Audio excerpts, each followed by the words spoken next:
distance, we'll get away. This is what we waited for. Take my hand, we'll make it somehow. We can't miss out. I'm done living life with the lights out. Die with my own doubts. Be free with me. Let's go, let's be free with me.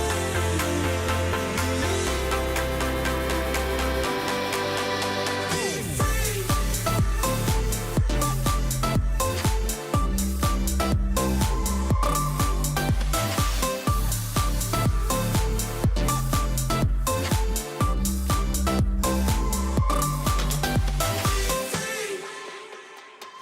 Not looking back, eyes on the freeway, Bonnie and Clyde, a classic cliche.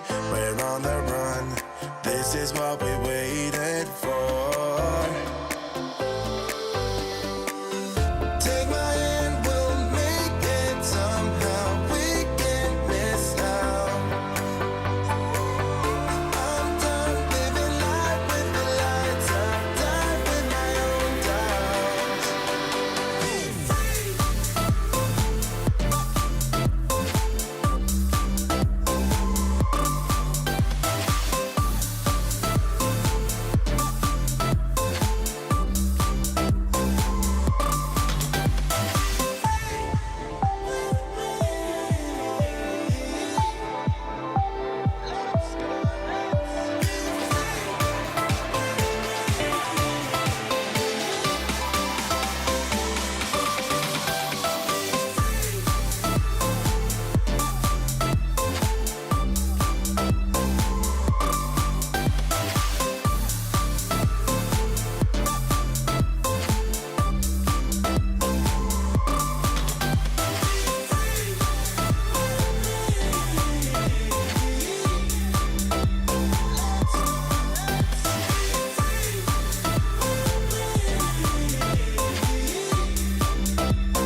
Lightning strikes by my window, hits my chest right in the morning, like a warning.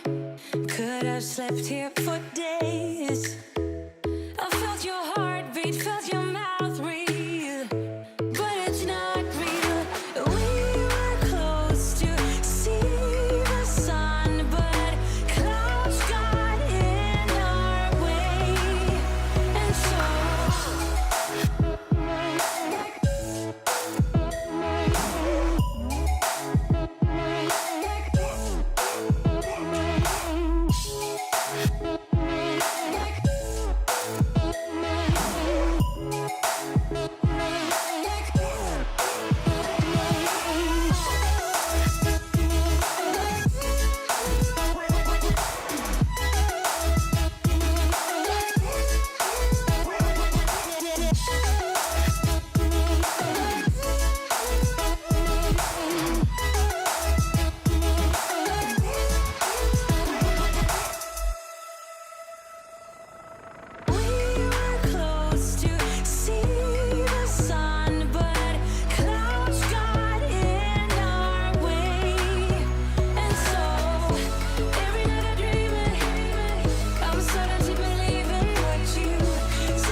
Hello, everybody.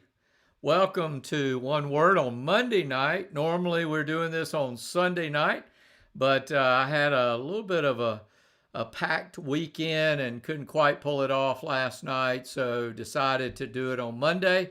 I'm not sure if that's going to affect how many people can join or not.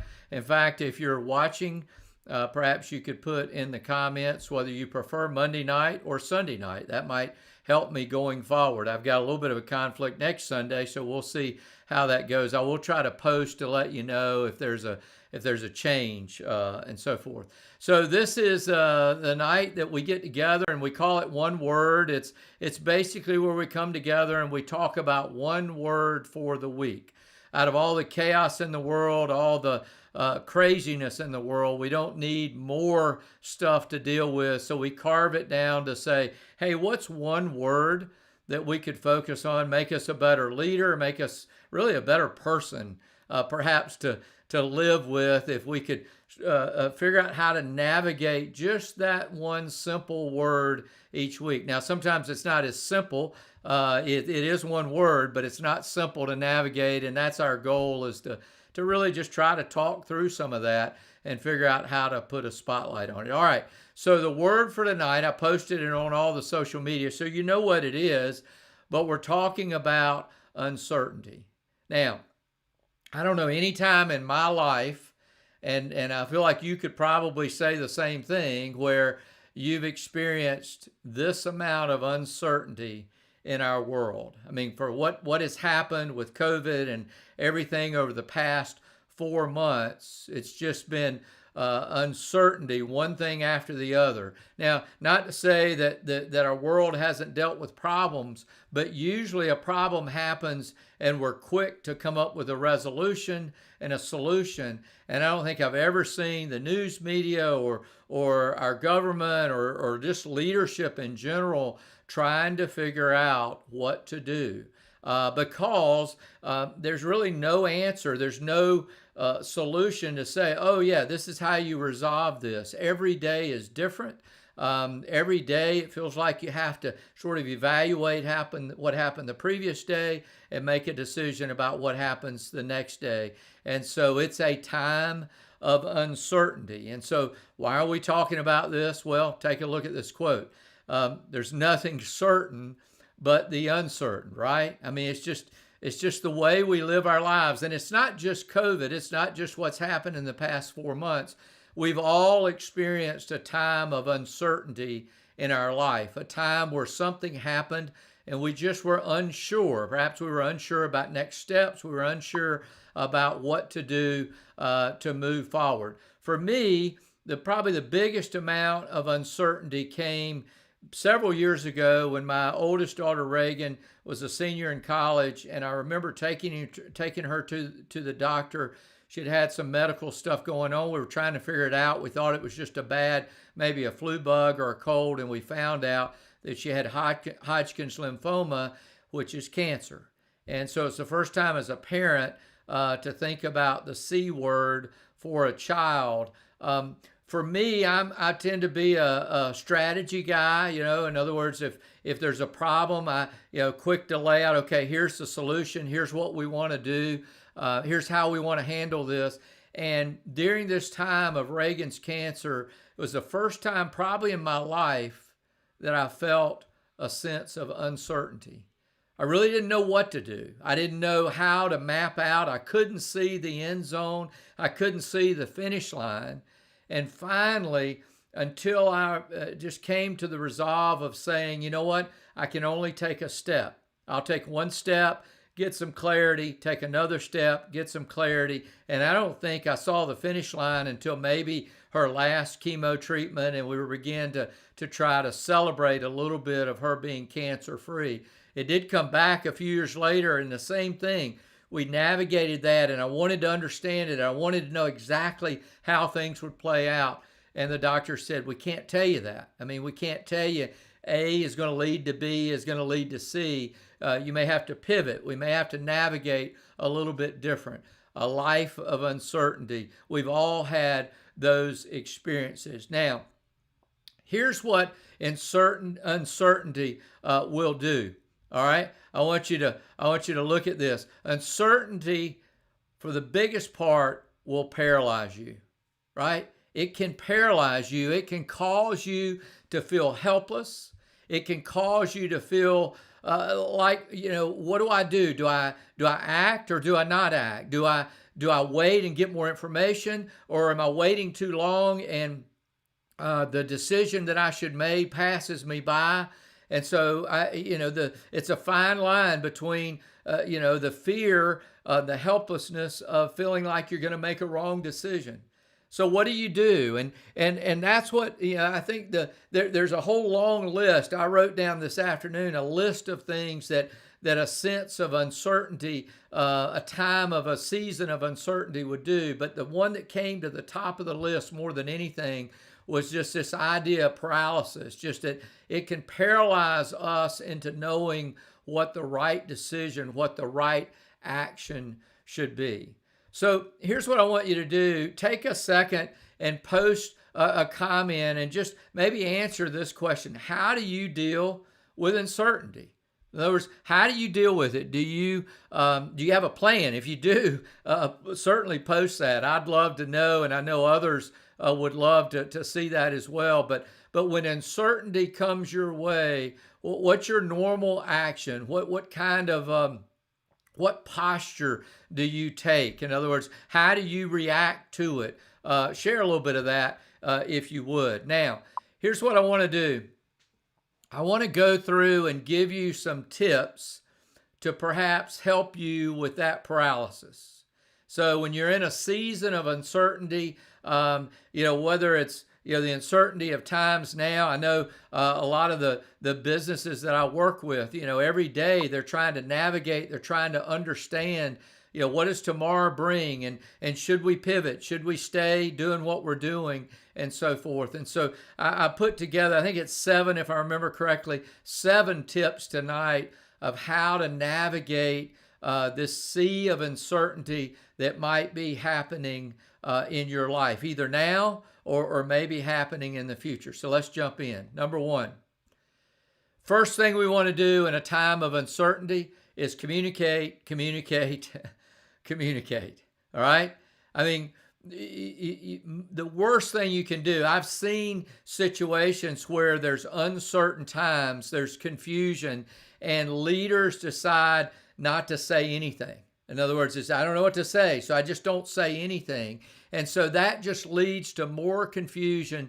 So in a time of uncertainty, clarity. Now, I don't mean clarity, maybe you don't know what to do. I'm not talking about that, but I'm talking about communicating in a way and in a rhythm and as often communicating consistently and doing it over and over and over again, so at least people know what the next step might be. May not know the answer to get out of uncertainty, but at least to know what the plan is for at least taking that next step. Number 2, be calm. In other words, we just want to try to be calm. In other words, we want to make sure that we don't add to the chaos. You ever had that happen? There's a season of uncertainty, and you get all excited about it, and those around you become more excited because they're not reacting to the uncertainty, they're reacting to you. I was watching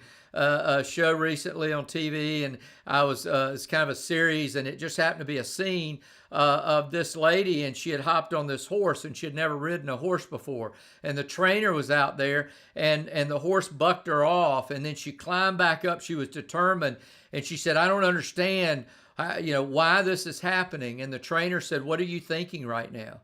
And she said, I'm angry. And he said, well, what are you feeling? And she said, I'm scared to death. And she said, that horse knows exactly what you're thinking. And that horse is taking its cue from you.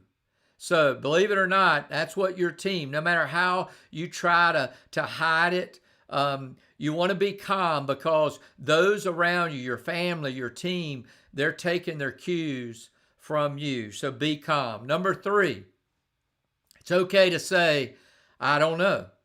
In other words, so many times in a time of uncertainty, I find people that they feel like they have to have the answer all the time. It's okay to say, I don't know. In fact, here's what I would do. I would say, I don't know, but I'll find out, or I don't know yet, but we will know. That's a perfectly acceptable answer. I ran into this mistake one time. I was teaching. I was actually teaching a group of men. We were doing a Bible study, and I was teaching. It was one of the early years of my teaching, and so I was anxious. I was nervous. It was a room full of about 60 guys, and the thing I dreaded the most was, what if they asked me a question and I don't know the answer? And I felt like I can't say I don't know because I'm supposed to be the teacher. I'm supposed to know everything. And so somebody, sure enough, in the back of the room raised their hand and asked a question. And it was a very difficult one. In fact, it was one that probably nobody would have an answer to. Later, I found he was just messing with me. But I made up an answer. In other words, I tried to navigate through the answer because I didn't want to say I don't know. And shortly after that, I watched, he got up out of the room in the back and he left. And it just devastated me. In fact, when I was over, I thought, I'll never do this again. I'll never teach again. I'll never speak again. I mean, I was just devastated. And so the next day, I sort of got up enough courage to call him and sort of say, hey, I saw you left the room and hope it wasn't related to that question you asked and my answer. He said, oh, no, I had another meeting. I just had to go to it. So he was fine. He said, in fact, I knew it was a hard question and you probably wouldn't have an answer. I was just messing with you. So as I grew in my leadership, you know what I learned how to say? I don't know. In other words, it's okay to say that in a time of certainty. In fact, I'd rather hear somebody say that than listen to the person who has an answer for everything. All right, number 4, don't forget your values, right? Sometimes in a time of uncertainty, we just throw our values out the door. And what are your values supposed to be? They're supposed to be the foundation that you stand on. It's that foundation that your heart and soul, your life is built on. And so in a time of uncertainty, what I would advise us to do is to go back and go through our values and make sure any decisions you make are filtered through the values, the foundation of which your life is built on. All right, number 5, unofficial meetings can be helpful. Now, what does that mean? So many times in a time of uncertainty, I see leaders who are unsure. They want to bring a large group in and have consensus. And so they bring this larger group in and say, hey, we need to make a decision. And it turns into a committee meeting. In other words, those who talk are only the ones who like to hear their voice. And those who might have the most wisdom sit and are silent and don't say anything. And so here's what I mean by unofficial meetings. You ever heard somebody talk about these walk-around meetings? In other words, I love to do that. In other words, when I was leading with a team, it's just to grab one person and not the most obvious person, perhaps the person that never says anything, and grab that person and bring them in and say, hey, what do you think about this? One-on-one. And that's when you'll find these gems, these diamonds of wisdom by having these unofficial walk-around meetings. You have a couple of those walk-arounds and you'll find out if you get a consensus of 4 or 5 people who are not in the same room and they're giving you the same advice, guess what? There's a common thread there and might ought to pay attention to that. So don't be afraid to, when you need consensus, don't think you have to have it in numbers. Do some of these walk-around one-on-one meetings. All right, number 6, stay flexible. In a time of uncertainty, it's going to challenge your flexibility. In fact, it's a time, that you're going to need to think about short-term goals and long-term goals, short-term strategies and long-term strategies. And you might have to say, hey, in the short term, we're going to do this. Because of the uncertainty, even though it doesn't necessarily line up with our long-term plans. We have to be flexible to learn how to, ebb and flow, how to navigate, how to make decisions. You make a decision today, tomorrow you may have to make a totally different decision. So your flexibility will be challenged during a time of uncertainty. And then last but not least, which is really the summation of this whole list, and that is do something, right? I mean, just do something. Don't get caught in this paralysis of analysis. I've seen leaders where there's a time of uncertainty and what are we going to do? I don't know. I'm thinking about it. What are we going to do? I'm not sure. I'm thinking about it. And then, if you're a Christ follower, I love it. Sometimes it's like, what are you doing? Well, I'm praying about this. And then, a month later, what are you doing? Well, I'm praying about it. A month later, what are you doing? Well, I'm praying about it. Sometimes, God's saying, you know what? I'm waiting for you to take a step. Sometimes we have to take a step of faith. Sometimes God doesn't part the waters until we stick our toe in the ocean there. And so we have to take a step, and we have to realize that we won't know what step 9 and 10 are until we take a step 1 and 2. 2 might lead to 3, and 3 might lead to 4. Here's a great illustration that I heard someone yesterday actually give this illustration.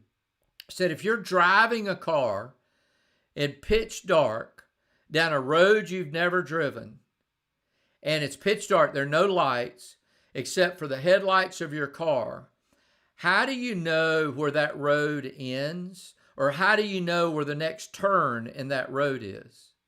In other words, how do you figure that out? Well, you keep driving, right? You keep driving and your headlights show you a little bit further and a little bit further and a little bit further. The only way you would know how to get to the next turn or how to get to the end of the road is to keep moving. And so sometimes in a time of uncertainty, we're paralyzed. And so we stop and we do nothing. And we think by doing nothing that we're just using our wisdom and we're holding on to that. But sometimes we need to at least be doing something to get the clarity that we need. Take a step. Don't be afraid to take a step if you don't have all the pieces put together. All right, let's look at a couple of comments here and let's see what's popped up. So I ask about uncertainty. What do you do during a time of uncertainty? And I love my friend Christian being funny here. He says, I'm not sure. Yeah, that's right. And then he said, sorry, I couldn't help myself. Well, that's true too. All right, so let's talk at a couple of these. Angela said, I start talking with other people and asking questions on what I'm uncertain about. Absolutely. I mean, we want to process that with others. So have a close circle of friends that you can talk to, that you can communicate to, and particularly that, management by walking around. Have some one-on-one conversations with those people. Let's see here. Cindy says, uncertainty is a time to surround myself with community and faith. Absolutely as well. In other words, it's a time where you want input.